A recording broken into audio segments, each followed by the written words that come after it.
ಎಲ್ರಿಗೂ ನಮಸ್ಕಾರ. ನನ್ನ ನಾಗರಾಜ್. ತಮಗೆ ಕನ್ನಡ ಅಮರ ಯೂಟ್ಯೂಬ್ ಚಾನಲ್ಗೆ ಸ್ವಾಗತ. ಬನ್ನಿ ವಿದ್ಯಾರ್ಥಿಗಳೇ, ಇದನ್ನ 6ನೇ ತರಗತಿಯ ಪಠ್ಯ ಪುಸ್ತಕದಲ್ಲಿರತಕ್ಕಂತಹ ಪಾಠ ಗಂಧರ್ವ ಸೇನಾ. ಈ ಗಂಧರ್ವ ಸೇನಾ ಪಾಠದಲ್ಲಿ ಬರ್ತಕ್ಕಂತಹ ಪ್ರಶ್ನೋತ್ತರಗಳನ್ನು ನೋಡ್ತಾ ಹೋಗೋಣ. ಮೊದಲಿಗೆ ಬಿಟ್ಟ ಸ್ಥಳ ತುಂಬಿರಿ. ಮೊದಲನೇದು, ರಾಜನು ಒಡ್ಡೋಲಗವನ್ನು ಅಲ್ಲಿಗೆ ಪರಿಸಮಾಪ್ತಿಗೊಳಿಸಿದ.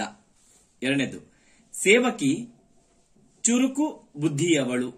ಮೂರನೇದು, ಮಂತ್ರಿ ಅರಮನೆಗೆ ಬಂದು ರಾಜನ ಕಾಲಿಗೆ ಬಿದ್ದು ನಿಜಾಂಶ ಹೇಳಿದ. ನಾಲ್ಕನೇದು, ರಾಜನಿಗೆ ಗಂಧರ್ವ ಸೇನಾ ತೀರಿದ ವಿಷಯ ತಿಳಿಸಿದ್ದು ಮಂತ್ರಿ. ಐದನೇದು, ಅಂತಃಪುರ, ಇದರ ಅರ್ಥ ರಾಣಿವಾಸ.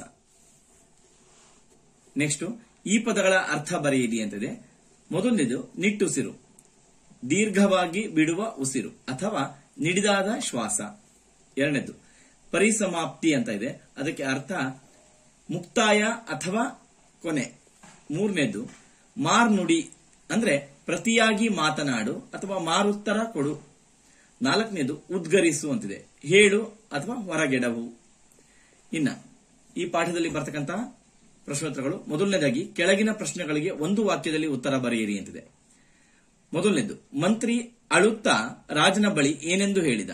ಉತ್ತರ, ಮಂತ್ರಿ ಅಳುತ್ತಾ ರಾಜನ ಬಳಿ ಗಂಧರ್ವ ಸೇನರು ತೀರಿಕೊಂಡರು ಎಂದು ಹೇಳಿದನು.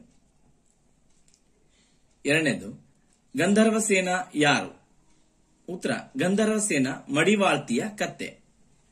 ಮೂರನೇದು, ಗಂಧರ್ವ ಸೇನಾ ತೀರಿಕೊಂಡ ವಿಷಯವನ್ನು ರಾಜ ಯಾರಿಗೆ ಹೇಳಿದ? ಉತ್ತರ, ಗಂಧರ್ವ ಸೇನಾ ತೀರಿಕೊಂಡ ವಿಷಯವನ್ನು ರಾಜನು ತನ್ನ ರಾಣಿಯರಿಗೆ ಹೇಳಿದನು.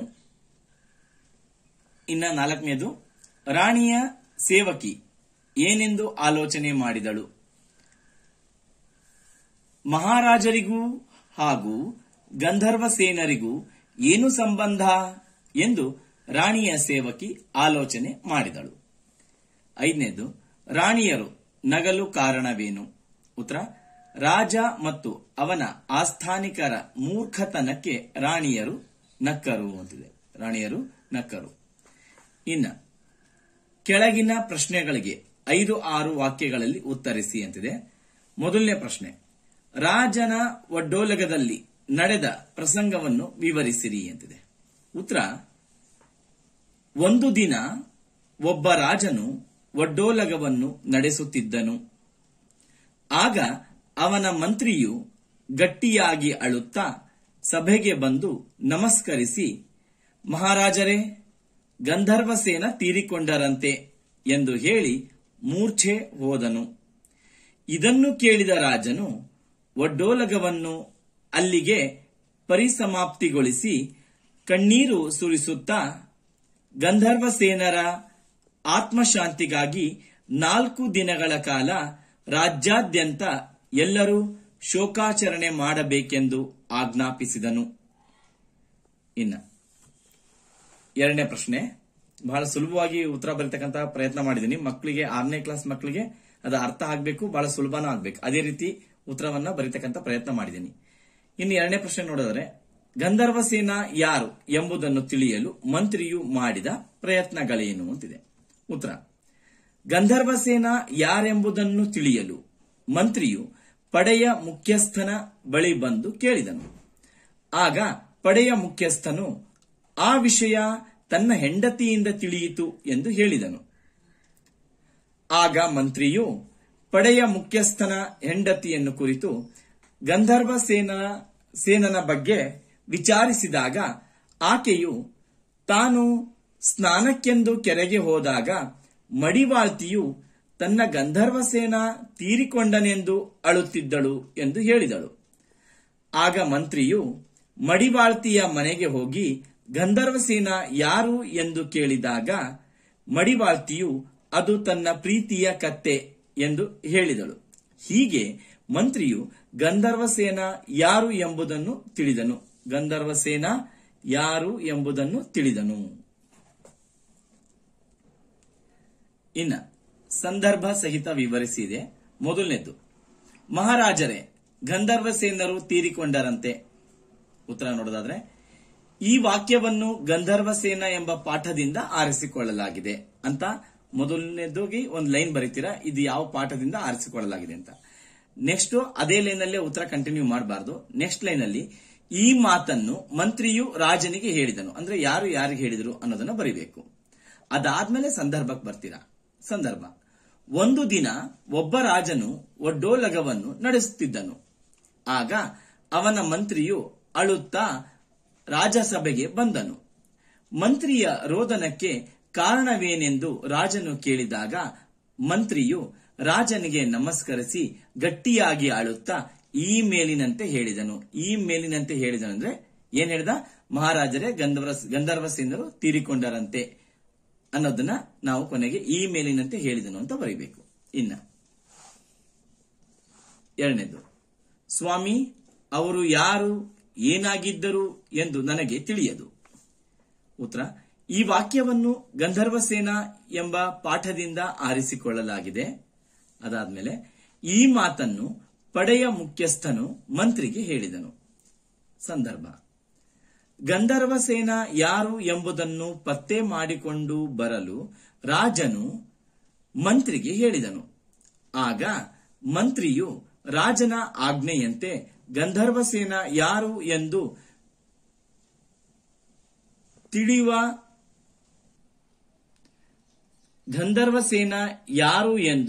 ತಿಳಿಯುವ ಅಂತ ಮಾಡ್ಕೊಳ್ಳಿ, ತಿಳಿಯುವ ಸಲುವಾಗಿ ಪಡೆಯ ಮುಖ್ಯಸ್ಥನನ್ನು ಕೇಳಿದಾಗ ಪಡೆಯ ಮುಖ್ಯಸ್ಥನು ಈ ಮೇಲಿನಂತೆ ಹೇಳಿದನು. ಇನ್ನು ಮೂರನೇದು: ನಿನ್ನೆ ರಾತ್ರಿ ಕಣ್ಣು ಮುಚ್ಕೊಂಡ್ಬಿಟ್ಟ. ಈ ವಾಕ್ಯವನ್ನು ಗಂಧರ್ವಸೇನ ಎಂಬ ಪಾಠದಿಂದ ಆರಿಸಿಕೊಳ್ಳಲಾಗಿದೆ. ಈ ಮಾತನ್ನು ಮಡಿವಾಳ್ತಿಯು ಮಂತ್ರಿಗೆ ಹೇಳಿದಳು. ಸಂದರ್ಭ: ಪಡೆಯ ಮುಖ್ಯಸ್ಥನ ಹೆಂಡತಿಯ ಸಲಹೆಯಂತೆ. ಅರ್ಥ ಮಾಡ್ಕೊಳ್ಳಿ ವಿದ್ಯಾರ್ಥಿಗಳೇ. ಪಡೆಯ ಮುಖ್ಯಸ್ಥನ ಹೆಂಡತಿಯ ಸಲಹೆಯಂತೆ ಮಂತ್ರಿಯು ಮಡಿವಾಳ್ತಿಯ ಮನೆಗೆ ಬಂದು ಗಂಧರ್ವಸೇನ ಯಾರು ಎಂದು ಕೇಳಿದನು. ಆಗ ಮಡಿವಾಳ್ತಿಯು ಮಂತ್ರಿಯನ್ನು ಕುರಿತು, ಗಂಧರ್ವಸೇನ ಎಂಬುದು ನನ್ನ ಪ್ರೀತಿಯ ಕತ್ತೆಯಾಗಿದೆ. ನಾನು ಅದನ್ನು ಬಹಳ ಮುದ್ದಿನಿಂದ ಬೆಳೆಸಿದ್ದೆ ಎಂದು ದುಃಖಿಸುತ್ತಾ ಈ ಮೇಲಿನಂತೆ ಹೇಳಿದಳು. ನಾಲ್ಕನೇದು: ಒಂದು ಕುರಿ ಹಳ್ಳಕ್ಕೆ ಬಿದ್ದರೆ ಎಲ್ಲಾ ಬಿದ್ದವು. ಈ ವಾಕ್ಯವನ್ನು ಗಂಧರ್ವಸೇನ ಎಂಬ ಪಾಠದಿಂದ ಆರಿಸಿಕೊಳ್ಳಲಾಗಿದೆ. ಈ ಮಾತನ್ನು ರಾಜ, ರಾಣಿಯರು ಹಾಗೂ ಆಸ್ಥಾನಿಕರ ಮೂರ್ಖತನವನ್ನು ಕುರಿತು ಹೇಳಲಾಗಿದೆ. ನೋಡಿ, ಅರ್ಥ ಮಾಡ್ಕೊಳ್ಳಿ. ಈ ಮಾತನ್ನು ರಾಜ, ರಾಣಿಯರು ಹಾಗೂ ಆಸ್ಥಾನಿಕರ ಮೂರ್ಖತನವನ್ನು ಕುರಿತು ಹೇಳಲಾಗಿದೆ. ಸಂದರ್ಭ: ಗಂಧರ್ವಸೇನ ಎಂಬುದು ಒಂದು ಕತ್ತೆ ಎಂದು ತಿಳಿಯದೆ.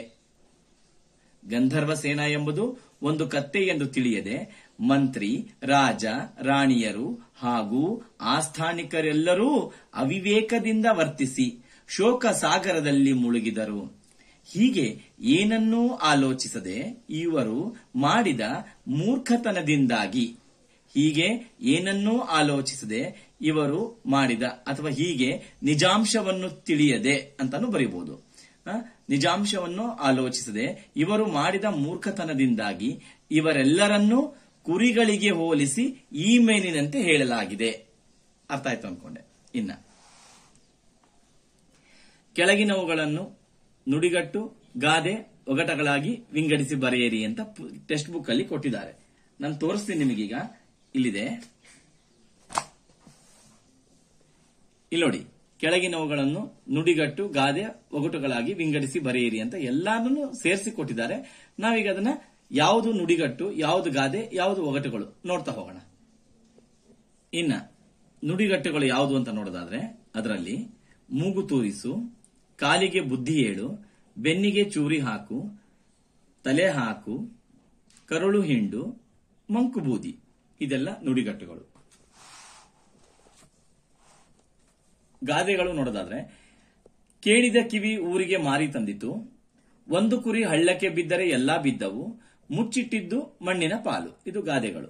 ಇನ್ನು ಒಗಟುಗಳು ನೋಡೋದಾದ್ರೆ ದಾಸ್ ಬುರುಡೆ ದೌಲತ್ ಬುರುಡೆ ಲೋಕಕ್ಕೆಲ್ಲ ಎರಡೇ ಬುರುಡೆ, ಎರಡನೇದ್ದು ಚಿನ್ನದ ಪೆಟ್ಟಿಗೆಯಲ್ಲಿ ಬೆಳ್ಳಿ ಲಿಂಗ, ಮೂರನೇದ್ದು ಚಿಕ್ಕ ತೋಟ ಚೂರು ಕಸ ಬಿದ್ರೆ ಹಾಳು. ಇನ್ನ ವಚನ ಬದಲಿಸಿ ಅಂತಿದೆ. ಗಿಡ ಗಿಡಗಳು ತಮ್ಮಂದಿರು ತಮ್ಮ ಅಂದ್ರೆ ಏಕವಚನ ಕೊಟ್ರೆ ಬಹುವಚನ ಮಾಡಬೇಕು, ಬಹುವಚನ ಕೊಟ್ರೆ ಏಕವಚನ. ಪತ್ರಗಳು ಪತ್ರ, ಮಗು ಮಕ್ಕಳು. ಪುಲ್ಲಿಂಗ ಅಥವಾ ಸ್ತ್ರೀಲಿಂಗ ರೂಪಕ್ಕೆ ಪರಿವರ್ತಿಸಿ ಬರೆಯಿರಿ. ಅವನು ಅವಳು, ಇವಳು ಇವನು, ಗೌಡತಿ ಗೌಡ, ಶರಣ ಶರಣೆ. ಇನ್ನ ಕೆಳಗಿನವುಗಳಿಗೆ 4 ಉದಾಹರಣೆಗಳನ್ನು ಕೊಡಿ ಅಂತಿದೆ. ಅಂದ್ರೆ ಅನ್ವರ್ಥನಾಮಕ್ಕೆ 4 ಉದಾಹರಣೆ, ರೂಢನಾಮಕ್ಕೆ 4 ಉದಾಹರಣೆ, ಅಂಕಿತ ನಾಮಕ್ಕೆ 4 ಉದಾಹರಣೆ.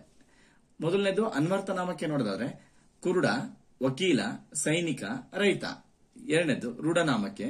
ರೂಢನಾಮ ಅಂದ್ರೆ ರೂಢಿಯಿಂದ ಬಂದ ನಾಮಗಳು. ಅನ್ವರ್ಥನಾಮ ಅಂದ್ರೆ ಅರ್ಥಕ್ಕೆ ಅನುಗುಣವಾಗಿ ಬಂದಿರತಕ್ಕಂಥ ನಾಮಗಳು ಅನ್ವರ್ಥನಾಮಗಳು. ಕಣ್ ಕಾಣಿಸೋದಿಲ್ಲ ಕುರುಡ ಅಂತ ಕರಿತೀವಿ. ಅವರು ವಾದ ಮಾಡ್ತಾರೆ ವಕೀಲ, ದೇಶ ಕಾಯ್ತಾನೆ ಸೈನಿಕ, ಹೊಲದಲ್ಲಿ ಕೆಲಸ ಮಾಡ್ತಾನೆ ರೈತ. ಅವರು ಮಾಡ್ತಕ್ಕಂಥ ಕೆಲಸವನ್ನ ಅರ್ಥಕ್ಕೆ ಅನುಗುಣವಾಗಿ ಅವ್ರಿಗೊಂದು ಹೆಸರನ್ನ ಇಡ್ತೀವಲ್ಲ, ಅದೇ ಅನ್ವರ್ಥನಾಮ. ಇನ್ನ ರೂಢಿಯಿಂದ ಬಂದ ನಾಮಗಳೇ ರೂಢನಾಮಗಳು. ಊರು, ಹಣ್ಣು, ನದಿ, ದೇಶ ಅಂತಿದೆ. ಅಂಕಿತ ನಾಮ ಅಂದ್ರೆ ಇಟ್ಟ ಹೆಸರುಗಳೇ ಅಂಕಿತ ನಾಮಗಳು. ಈಗ ಊರು ಅಂತಿದೀವಲ್ಲ, ಅದಕ್ಕೊಂದು ಹೆಸರು. ಯಾವ ಊರು? ಹರಿಹರ ಅಂತ ಅರ್ಥ. ಹಣ್ಣು ಅಂತಿದೆ ರೂಢನಾಮ, ಅದಕ್ಕೊಂದು ಹೆಸರು ಸೇಬು, ಇದು ಅಂಕಿತ ನಾಮ. ನದಿ ರೂಢನಾಮ ಆದ್ರೆ ಅಂಕಿತ ನಾಮ ಏನು? ಯಾವ ನದಿ? ತುಂಗಭದ್ರಾ ನದಿ. ಸೊ ಯಾವುದು ಹೆಸರು ಅದಕ್ಕೆ ಒಂದು ಹೆಸರು ಕೊಡ್ತೀವಲ್ಲ, ಅದೇ ಅಂಕಿತ ನಾಮ. ದೇಶ ಅಂತಿದೆ. ಯಾವ ದೇಶ? ಭಾರತ ಅಂತ.